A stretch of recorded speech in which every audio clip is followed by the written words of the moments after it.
নমস্কার, আমি সৌরভ। এখন আমি আলিপুর সার্বজনীনে দাঁড়িয়ে আছি। এইবারকার মানে ৮০তম বর্ষে তারা পা দিয়েছেন এবং অসাধারণ তাদের থিম চা নিয়ে পুরো বিষয়টা। হ্যাঁ, যে চা আমরা সকালবেলা খাই বা যে কোনো সময় খাই, বাঙালির সঙ্গে ওতপ্রোতভাবে জড়িয়ে চা, সেই চা নিয়েই বেসিক্যালি তাদের এই বছরের থিম। চা কিভাবে বাংলায়, ভারতবর্ষে পৌঁছলো সেই নিয়ে সেই ঐতিহাসিক বিষয়টা আছে এবং সেইখানে কিন্তু আপনারা দেখতে পাবেন নানান ধরনের ছবি আছে, সেই ইতিহাসগুলো কিন্তু লেখা রয়েছে, আঁকা রয়েছে এবং সেই বিষয়গুলো আপনারা যখন আলিপুর সার্বজনীনে আসবেন সেই জিনিসগুলো সব কিছু আপনারা দেখতে পাবেন। মার্কিন মুলুক ঘুরে কিভাবে চা প্রবেশ করেছিল আমাদের দেশে, সেইটা নিয়ে এই বছরকার থিম এবং যেটা আসল বিষয়, যেটার জন্য মানুষজন বেসিক্যালি মণ্ডপে আসছেন, সেই প্রতিমা। আসুন একবার আমার সঙ্গে প্রতিমা দর্শন করে নিই। এই সেই প্রতিমা।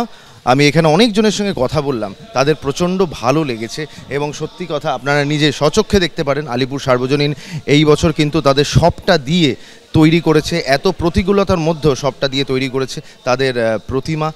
এখন পুজো চলছে, মানুষজনের ভিড় কিন্তু শুরু হয়ে গেছে সেই সকালবেলা থেকেই। তো সেক্ষেত্রে এইটুকুই বলবো, যদি আশেপাশে থাকেন বা না থাকলেও আলিপুর সার্বজনীনটা একবার ঘুরে দেখতে পারেন।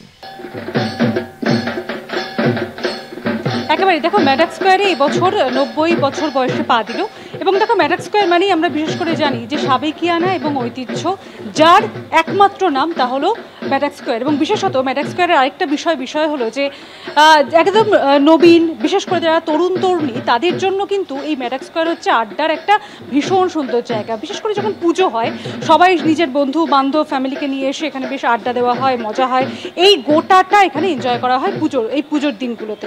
এবং বিশেষত আমরা দেখেছিলাম যে সোমবার দিন যে ভয়াবহ বৃষ্টি হয়েছিল, তাতে কিন্তু ম্যাডাক স্কোয়ারের অনেকটা অংশই জলের তলায় চলে যায়, একটা অসুবিধার সম্মুখীন হয়ে যায়। কিন্তু ক্লাব কর্তৃপক্ষ এত সুন্দর ব্যবস্থা করেছে যেখানে দাঁড়িয়ে সত্যি বলার কোনো জো নেই যেখানে কোনো অসুবিধা হয়েছিল। আর দেখো ম্যাডাক স্কোয়ারের যদি আমরা মণ্ডপের বিষয়ে আসি, ম্যাডাক স্কোয়ার সবসময় হচ্ছে সাবেকিয়ানা এবং ঐতিহ্যকেই মেনটেন করে চলে এবং তার জন্য আমরা আগে জানতাম যে এই ম্যাডাক স্কোয়ারের পুজো হতো একটি বাড়িতে এবং পরবর্তী সময়ে ম্যাডাক স্কোয়ার ধীরে ধীরে এই মণ্ডপে আসে। এবং যদি আমরা মণ্ডপের বিষয়টা দেখি, দেখো একেবারে যেমন রাজবাড়িতে হয়, যেমন সুন্দর দালান, নাট মন্দির এবং তার সঙ্গে সঙ্গে এই গোটা বিষয়টাই কিন্তু রাজবাড়ি অনুযায়ী ফলো করা হয়।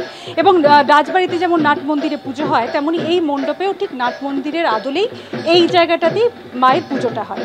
এবং তার পাশাপাশি আজকে যেহেতু ষষ্ঠী, ফলে ষষ্ঠী কিন্তু সকাল থেকে পুজো অর্চনা শুরু হয়ে গেছে। বলা যায় পঞ্চমী সন্ধ্যেতে ইতিমধ্যেই বোধন হয়ে গিয়েছে পঞ্জিকা মতে এবং তারপর একে একে সমস্ত পুজো রয়েছে।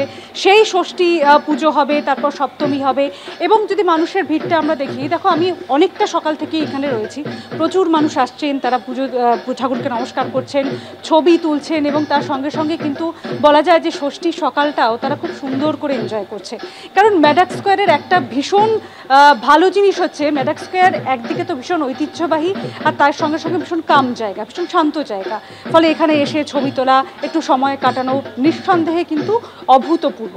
আর এর পাশাপাশি আরও বেশ কিছু বিষয় রয়েছে, কারণ আজকে যেহেতু ষষ্ঠী, ফলে একাধিক নিয়ম রয়েছে। আমি একটু জেনে নেবো, আমার সঙ্গে ক্লাব কর্তৃপক্ষ রয়েছেন, আমি একটু কথা বলে নেওয়ার চেষ্টা করব। কি রয়েছে আজকে? আমার নাম অভিজিৎ চ্যাটার্জি, আমি সামনেই উল্টো দিকে থাকি।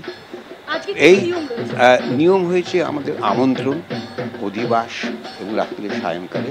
কালকে আমাদের বোধন হয়ে গেছে ষষ্ঠীতে। আর এই পুজোটা তো আপনি বলেই দিলেন, আমাদের এটা সাবেকিয়ানা এবং ৯০ বছরে আমাদের এবছর পা দিল। ১৯৩৫ সাল থেকে আরম্ভ হয়েছে। আর এটা বারোয়ারি পুজো হলেও এর সব থেকে ভালো জিনিস হচ্ছে এটা খুব ঘরোয়াভাবে অনুষ্ঠিত হয়। সব লোক যেমন আসেন, পাড়ার মহিলারা, মেয়েরা পুজোয় অংশ নেন, তারা সমস্ত কাজকর্ম করেন এবং সন্ধেবেলায় যে সন্ধ্যা আরতি হয় মায়ের, সেখানে বহু লোক ম্যাডাক স্কোয়ারের বালিগঞ্জ দুর্গাপূজার সমিতি এই পুজো এবং আরতি দেখতে আসে।